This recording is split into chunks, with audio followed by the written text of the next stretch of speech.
Salut tout le monde et bienvenue dans ma save room. Ça fait un petit moment qu'on n'a pas utilisé ce petit coin là, donc on va le faire. Donc on se retrouve du coup aujourd'hui, sauf sur la chaîne secondaire les archives Aerobio, mais voilà. Donc on se retrouve aujourd'hui du coup pour une petite vidéo pour parler du coup de ce petit comics là, donc du coup qui est Resident Evil Infinite Darkness The Beginning, donc qui est un préquel du coup à la série Resident Evil Infinite Darkness qui est disponible sur Netflix mais aussi du coup en Blu-ray. Donc du coup je me suis procuré ce petit comics du coup qui est le numéro 1. Qui est numéro 1 du coup qui est sorti le 22 décembre 2022 et du coup moi je l'ai commandé quelques temps après sur eBay et je l'ai reçu là aujourd'hui le 18 janvier. Donc du coup voilà, vu que c'est pas quelque chose qui est facilement accessible et que du coup la version française ne sortira pas avant peut-être septembre, je vais du coup vous parler du coup de ce petit comics là. Avec spoiler, voilà, je le précise. Du coup, petit générique et on partira du coup pour décrypter, voir un peu ce que ça raconte ce petit comics. On y va.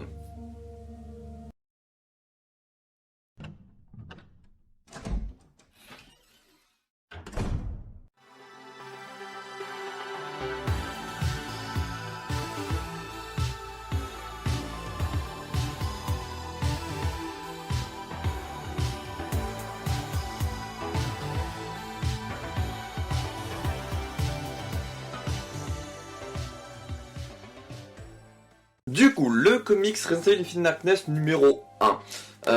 Du coup prend place à Pittsburgh. Donc Pittsburgh déjà, si vous avez regardé du coup Infinite Darkness, vous savez que Léon, au moment où du coup il arrive à la Maison Blanche, s'est dit, ils sont en train de parler de lui tout ça, ils disent il revient d'une mission à Pittsburgh. Donc du coup ça met un lien clair et net avec du coup ce comics là. Du coup voilà, ça me prouve vraiment que c'est son préquel.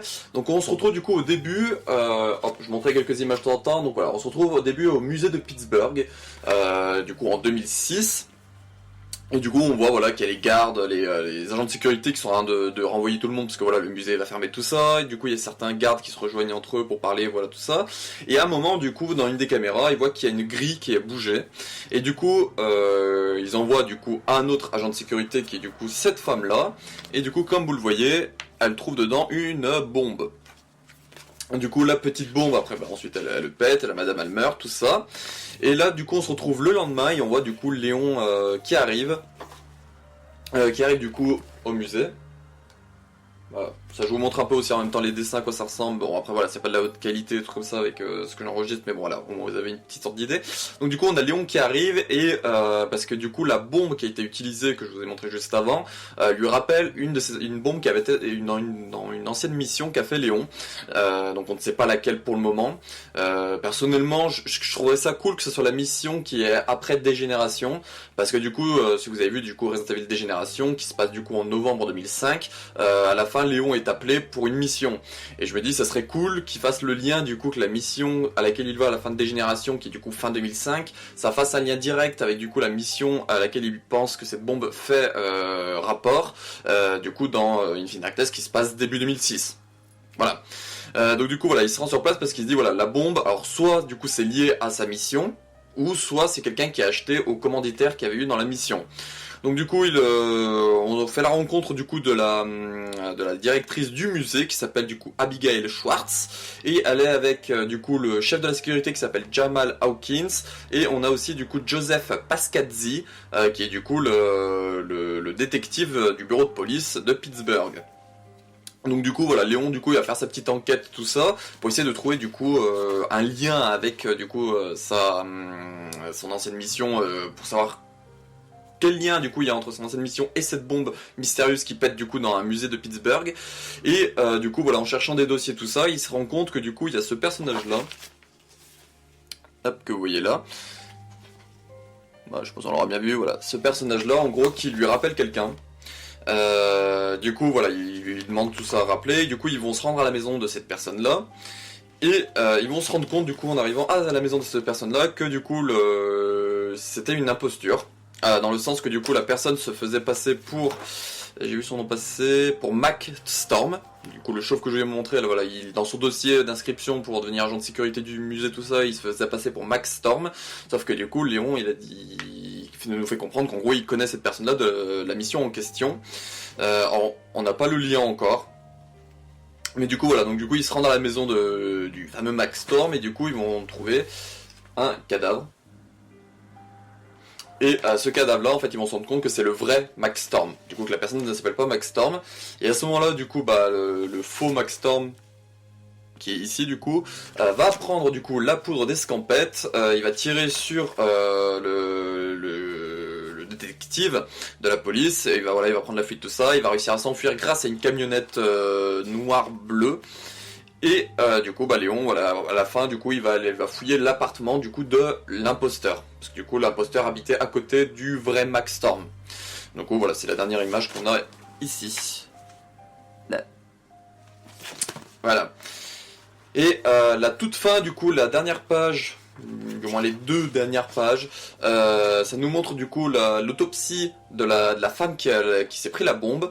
Et en gros, on se rend compte que du coup sa peau déjà a brûlé alors que de base c'était juste une bombe, elle avait pas pris tant de dégâts que ça, donc sa peau a brûlé entre temps et elle se réveille en... Voilà. Elle se réveille en petit zombie. Donc voilà, et ça se termine du coup sur ça pour le premier numéro, donc je n'ai pas... Il n'y a pas les numéros pour savoir combien de pages il y a, mais je crois qu'il y a une vingtaine de pages. Donc voilà, une petite vingtaine de pages pour du coup ce premier numéro. À la fin on a un peu du bonus content, donc c'est des trucs plutôt cool, on a des storyboards. Voilà, on a des petits storyboards. On a du coup les avec et sans couleur du coup des planches. Et voilà, et c'est tout. Après la fin, voilà, c'est un truc comme ça.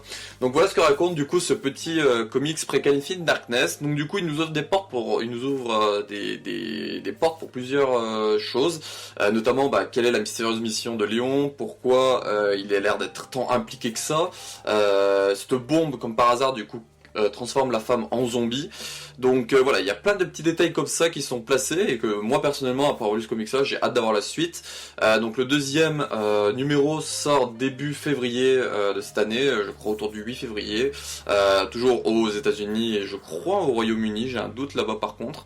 Mais voilà, donc du coup j'ai pour but d'essayer de me procurer du coup le numéro 2 aussi et voilà, de le lire et puis après vous faire une vidéo comme celle-ci pour vous raconter tout ça. Parce que voilà, ce truc-là de Léon qui est impliqué, qui semble vraiment impliqué en plus avec cette mission-là, est-ce que du coup ils vont faire un lien avec des générations, ça pourrait être cool. Et puis voilà, il y a plein de petits personnages qui sont placés, tout ça. Et puis du coup voilà, essayer de voir quel serait peut-être le lien avec du coup Infinite Darkness. Est-ce que par exemple ce serait peut-être Tricell qui serait lié à ça, parce que Infinite Darkness, pour ceux qui l'ont vu, du coup voilà, il y a beaucoup de liens avec Tricell, notamment à la fin, qui nous explique que Tricell est très intéressé par ce nouveau type de virus. Et là, voilà, vu que Léon il a l'air d'être très impliqué tout ça, voilà, est-ce qu'il pourrait pas nous placer un peu de Tricell derrière, voilà, pour donner un peu plus d'importance à cette organisation que du coup, après 2009, qui apparaissait déjà dans des générations, qui récupérait les morceaux de Jay Curtis au fond du trou. Donc voilà, il y a quand même plein de petits trucs comme ça qui nous renvoient à Tricell dans les années 2005-2006 avec Infinite Darkness. Et du coup, voilà, ce petit comics là pourrait nous aider à donner plus d'informations, encore une fois. Voilà. Du coup, pour le moment, on sait pas s'il y a d'autres personnages que Léon qu'on connaît des jeux. Là, moi, j'ai pas vu de nom cité ou de référence à des choses des jeux dans ce premier numéro-là. Donc, à voir par la suite. À moins que j'y ai loupé. Mais voilà, je l'ai lu 2 fois, tout ça, c'est en anglais, mais voilà, moi ça me fait travailler mon anglais aussi de mon côté. Donc voilà, du coup, pour ce petit Resident Evil Infinite Darkness, numéro 1. Donc voilà, j'espère que ça vous aura plu. Donc si au cas où ça vous intéresse de voir un peu après ce qu'ils raconteront les autres numéros, n'hésitez pas voilà, à vous abonner, tout ça, ça arrivera du coup quand je recevrai. Alors là, lui, j'ai mis je crois 3 semaines à l'avoir. Donc ça veut dire que si je le prends bien le prochain numéro, du coup quand il sort, et du moins dès que le plus tôt disponible sur eBay, ça sera pas avant fin février que je pourrai vous faire une vidéo dessus. Donc voilà, c'est encore un petit moment. Voilà, donc après n'hésitez pas à faire un tour encore sur la chaîne pour voir tout ce qui est déjà Resident Evil. Voilà, je montre un peu des objets de ma collection autour de tout ça, notamment aussi sur mon Instagram et mon TikTok. Et sinon sur la chaîne secondaire, les archives Resident Evil Biohazard, qui du coup parle de la saga Resident Evil, avec des let's play, les documents des jeux, et puis des vidéos lore qui vont arriver. Il y en a déjà quelques-unes, RE0 et Biohazard 4 d'Exécutaire qui sont disponibles, et là normalement RE1 arrivera soit dès demain ou après-demain, ou soit la semaine prochaine. Voilà, donc merci à vous de regarder cette petite vidéo, n'hésitez pas voilà, à en parler dans les commentaires si vous voulez, voilà, c'est au cas où après vous voulez des petites photos de certains trucs ou machin comme ça, parce que le style est assez, franchement le style du dessin est assez spécial, Je suis pas très fan. Il y a des visages de Léon comme celui-là, là. Là. Je trouve très bizarre ce visage là. Donc voilà, au cas où si vous voulez un peu plus de photos, trucs comme ça sur les personnages de chez comme ça, n'hésitez pas à me contacter en MP sur Twitter ou Discord, voilà, je pourrais vous en montrer des petites photos par-ci par-là. Et encore une fois, voilà, le comics arrivera en français, en France du moins, normalement en septembre, et du coup ça sera un gros recueil avec du coup les 5 numéros directement, au lieu d'acheter un petit numéro par un petit numéro, voilà, vous aurez les 5 d'un coup. Voilà. Donc merci encore une fois d'avoir regardé cette vidéo, on se retrouve pour une prochaine vidéo sur la chaîne qui sera peut-être un info et rumeur fin de semaine, et puis bah, ciao.